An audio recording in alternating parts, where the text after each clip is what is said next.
So in case you missed it, The Last of Us Part 1 Remake has officially been announced. Now, they're not calling it a remake per se, but it is being rebuilt from the ground up. I'm going to go through all the different additions for the game, as well as the details surrounding this game. I've seen a little bit of confusion, people saying, what is this, a remaster of a remaster? What is it exactly? We're going to go through that here in this video. So if you guys do enjoy this one, be sure to leave a like, subscribe for more, and all that good stuff. Obviously, we're going to be playing through it, Lord willing, when the time comes, when it releases later on this year. If you don't know, it's coming out September 2nd, 2022, and it is completely built from the ground up, or rebuilt rather, to kind of modernize it and whatnot.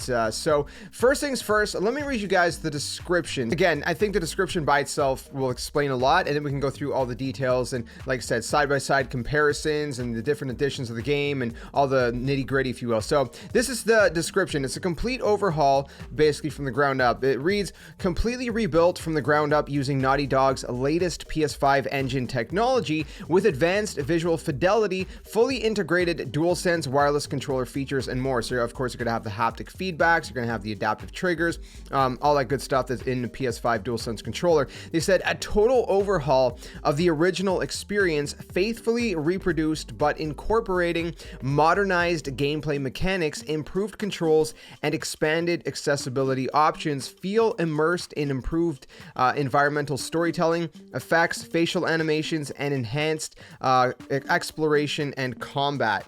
End quote. Now again, you can find this description for the game, on the game page. You can find it on the YouTube video itself.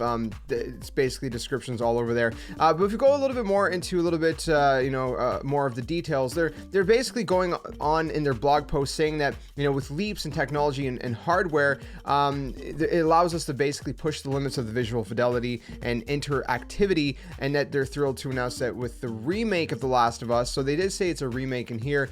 Neil Druckmann during the Summer Game Fest was calling it the definitive edition, the definitive experience, but it's just being called The Last of Us Part 1 because the first game didn't have the Part 1 label on it. And so this one is just being called Part 1 since Part 2 is now already out. They're going to basically say that they're implementing modernized gameplay, improved controls, expanded accessibility, and all that. They did say that they're leveraging, the PS5's powerful hardware, implementing 3D audio, haptics, adaptive triggers, all that good stuff. The effects, exploration, and combat have all been enhanced and all that good stuff as well. Again, this is going to be Part 1, so it's going to be the entire first game as well as this DLC left behind. Now, interesting enough, let me show you guys some comparisons of what's different with Joel and Ellie specifically. You can see exactly what they've redone. So these are two different scenes, one with Ellie and one with Joel. On the left side is the original PS4 version. So the left side is not the PS3 version, that's the remastered version. The right side is this new remake, and you can see it's not just a remaster. They've completely reworked all of the facial animations, the character models. They've updated it to look a little bit more modernized, if you will, right? Joel looks a little bit more similar to what he does in the second game. Same thing with Ellie.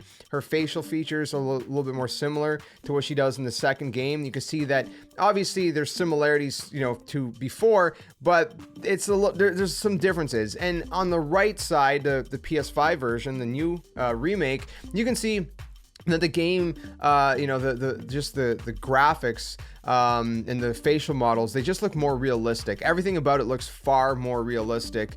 Interestingly enough, you can even see with some of the scenes, for example, the scene with Ellie, if you look at the background, there's little things that have been changed too, like the couch, right? They've kind of updated the couch. So you can see that even certain elements of the environment they've reworked.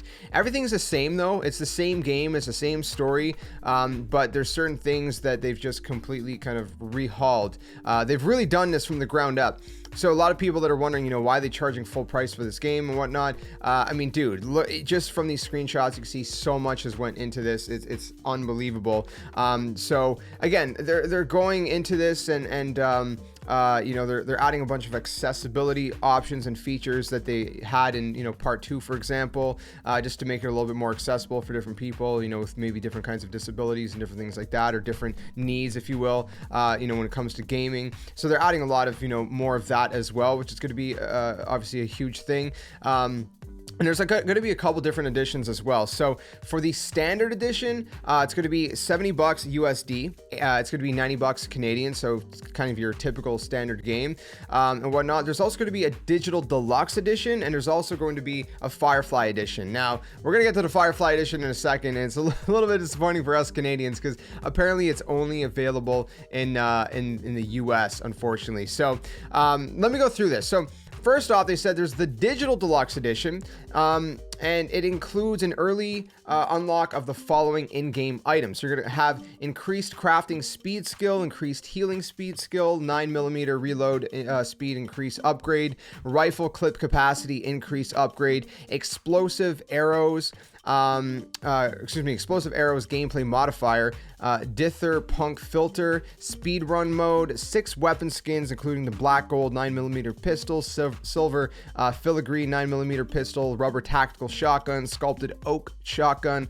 arctic white bow, and the carbon black bow. And again, you can see everything that's included in this nice little infographic that they have up on screen, which is nice, and you can see exactly what those weapon skins look like. So that's the that's the digital deluxe edition. Okay, so if you get the digital deluxe edition, you're gonna get all this good stuff. Also, if you pre-order, you can get bonus supplements and additional weapon parts, which those are always super useful. Honestly, if you played the game ever, which I'm sure a lot of you guys have, you'll know how useful those things are. So I would honestly probably pre-order if I was you. Now we got the Firefly edition. Okay, so the Firefly edition. Now, obviously, the standard base game is just the game, right? You're not getting anything crazy, but if you pre-order, you're getting some bonuses as well. The Firefly edition is really nice. So you can see it's $100 USD. It's only available on direct.playstation.com, and it's already sold out. So I'm sorry for watching this late. Maybe they'll add more stock at some point, so do keep an eye out, and I'll try to tweet it out if I see any. But it's sold out like instantly almost. It's crazy. But if you did get a pre-order, or if they do come out with more, what you will get is a beautiful steelbook case. You can see on the left side there, absolutely stunning art. You're gonna get the Last of Us American Dreams comics issues 1 through 4 with new cover art, and then of course again you're gonna get all the similar stuff, right? The increased crafting speed, healing speed skill, all that stuff. You're getting all of that as well, just like the digital deluxe edition, and all that good stuff. So, and again, if you pre-order any of the editions, so it could be standard, it could be digital deluxe, or it could be, you know, the Firefly edition, you will get those bonus supplements, and you will get those bonus weapon parts as well. So hopefully that kind of clarifies a little bit, you know, what this game is, all the different editions, the differences. Again, this thing is built from the ground up. I cannot stress that enough. Just looking at these comparisons, to me, it justifies it. I know it's not going to be for everybody. That's completely fine. If it's not your cup of tea, that's completely fine. But clearly a lot of people are excited for this. Like I said, Firefly Edition selling out like instantly. Absolutely insane. I'm pumped. It looks really, really good.